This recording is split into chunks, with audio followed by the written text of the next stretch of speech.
शानवी और राज घराना।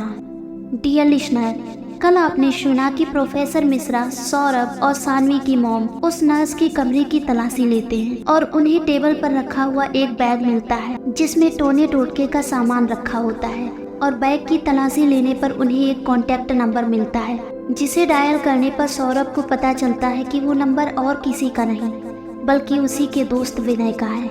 यहाँ तक कल आप सुन चुके थे। अब आगे सौरभ कहता है, ये विनय का नंबर, लेकिन इसके पास कहाँ से और कैसे आया? प्रोफेसर मिश्रा चारों ओर देखते हुए कहते हैं, ये कहाँ से और कैसे से भी बड़ा सवाल है कि ये क्यों, ये नंबर इसके पास है ही क्यों? सौरभ काफी सरप्राइज होते हुए कहता है, इसका मतलब कहीं वो तो नहीं जो मुझे लग रहा है। सानवी की मॉम, जो कि कुछ समझ नहीं पा रही थी, बीच में ही बोल पड़ती है, ये विनय तो तुम लोगों के बचपन का दोस्त है ना? और तुम्हें क्या लग रहा है, जरा बताओगे? सौरभ सानवी की मॉम से कहता है, मॉम अभी कुछ भी बोलने का टाइम नहीं है, अब यहाँ से पहले हम बाहर चलते हैं और अभी हम जो भी पूछेंगे प्लीज आप हमें सच सच बताएंगी। प्रोफेसर मिश्रा कहते हैं, पर अभी इस कमरे की तलाशी बाकी है। सौरभ कहता है, सर जो हाथ लगा है ना बहुत है फिलहाल, वैसे भी मैं उस विनय से बात करूंगा, लेकिन बाद में, पहले ये वाला मैटर देखते हैं। तीनों लोग बैग की जिप बंद करके रूम से बाहर आ जाते हैं और सौरभ के कमरे की ओर चल देते हैं। जहां पहुंचते ही सौरभ रूम का डोर लॉक कर देता है। सौरभ सानवी की मॉम से कहता है, मॉम आप बिल्कुल कंफर्टेबल होकर बैठ जाइए। और इसके आगे कुछ भी कहता उससे पहले सानवी की मॉम बीच में बोलती है, बैठ तो मैं जाऊंगी, लेकिन पहले सुनो, तुम रितु को यहाँ बुला लो ना, सानवी को कंपनी भी मिल जाएगी। पहले कुछ महीनों में मैं ऑफिस की ओर बिल्कुल भी ध्यान नहीं दे पाई हूँ, पर अब एक हफ्ते के लिए मुझे बिजनेस मीटिंग अटेंड करने बाहर जाना है। सौरभ कुछ सोचते हुए कहता है, आप अकेले कैसे जाएंगे? अभी तो आप पूरी तरह से ठीक भी नहीं हुए हैं और होंगे भी कैसे? मॉम आप अपने पैरों को बिल्कुल भी आराम ही नहीं देते हैं। सानवी की मॉम हंसते हुए कहती है, अरे अब तुम मत शुरू हो जाना, जब सानवी के साथ होती हूँ तो वो भी यही कहती है, मैं ठीक हूँ और अकेले नहीं जा रही, मेरी मैनेजर छाया मेरे साथ जाएगी, बहुत प्यारी बच्ची है। सौरभ कहता है, ओके ठीक है, कब जाना है ये बात हम बाद में डिस्कस करते हैं, क्या पहले हम जो बात करने आए हैं वो कर लें? बोलिए ना सर। प्रोफेसर मिश्रा अभी भी अपनी डायरी में कुछ लिख रहे थे। सौरभ प्रोफेसर मिश्रा के कुछ नज़दीक जाकर कहता है, सर आप ये इस डायरी में क्या लिखते रहते हैं? हर बार हम जब भी बात कर रहे होते हैं आप इस डायरी में कुछ न कुछ लिख रहे होते हैं। प्रोफेसर मिश्रा अपनी डायरी बंद करके अपने बैग में रखते हैं और कहते हैं, है एक तरह की कैलकुलेशन, अगर तुम्हारी बात हो गई तो बात को आगे बढ़ाएं। सौरभ, जो कि उस डायरी में क्या लिखा था जानना चाहता था, पर वो नहीं जान पाया।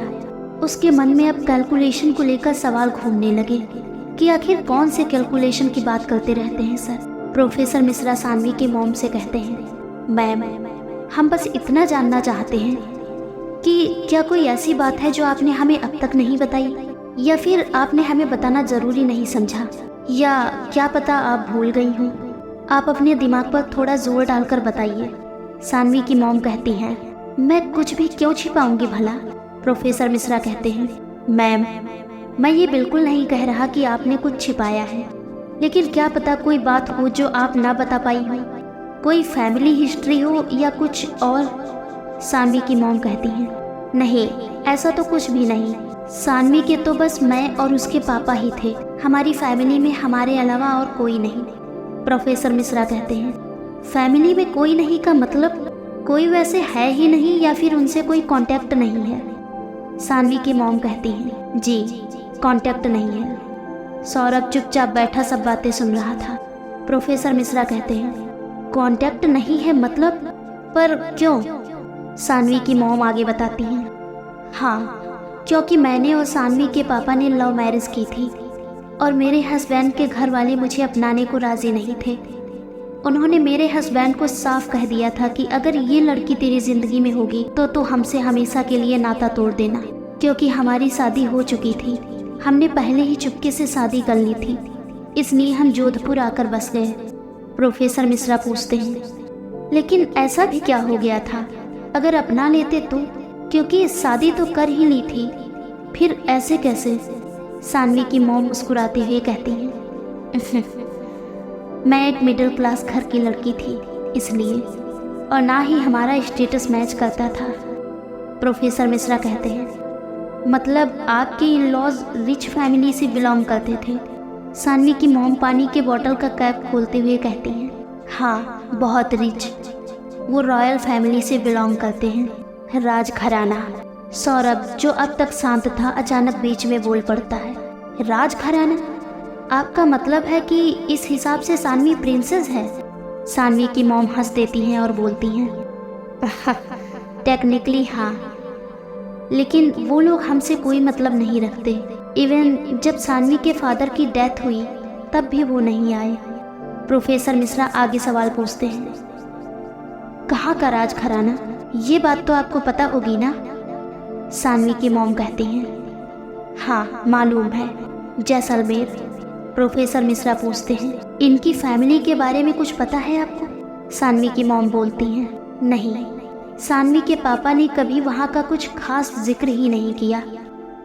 प्रोफेसर मिश्रा कहते हैं थैंक यू मैम, अभी और कुछ जानना होगा तो फिर परेशान करेंगे आपको। अभी आप सानवी के पास उसके रूम में चली जाइए, वो उठेगी तो फिर आपको ढूंढेगी। सानवी की मॉम कहती है परेशानी की कोई बात नहीं है, और अभी मैं सानवी के रूम में ही जा रही हूँ, मुझे पैकिंग करनी है। और सौरभ, जब आप लोग फ्री हो जाओ तो नीचे आना, थोड़ा काम है। सानवी की मॉम इतना बोलते ही चली जाती हैं और सौरभ और प्रोफेसर मिश्रा कुछ देर के लिए वहीं रुकते हैं। सौरभ प्रोफेसर मिश्रा से कहता है क्या हुआ सर, इन्फॉर्मेशन मिल गई क्या? आपने मॉम को जाने के लिए क्यों कह दिया? प्रोफेसर मिश्रा कहते हैं नहीं, अभी नहीं मिली, लेकिन इससे ज़्यादा उनको पता भी नहीं था। अब बाकी तो जैसलमेर जाकर पता चलेगा। आखिर जैसलमेर जाकर कौन सा राज खुलने वाला है? क्या वहाँ जाकर इन रहस्यों से पर्दा हट पाएगा या फंस जाएंगे किसी नई पहेली के जाल में? जानने के लिए बने रहिए हमारे साथ, और कहानी को लगातार सुनने के लिए सब्सक्राइब कीजिए हमारा चैनल और सुनते रहिए ये प्यारी सी कहानी रिश्ता पूर्व जन्म का। धन्यवाद।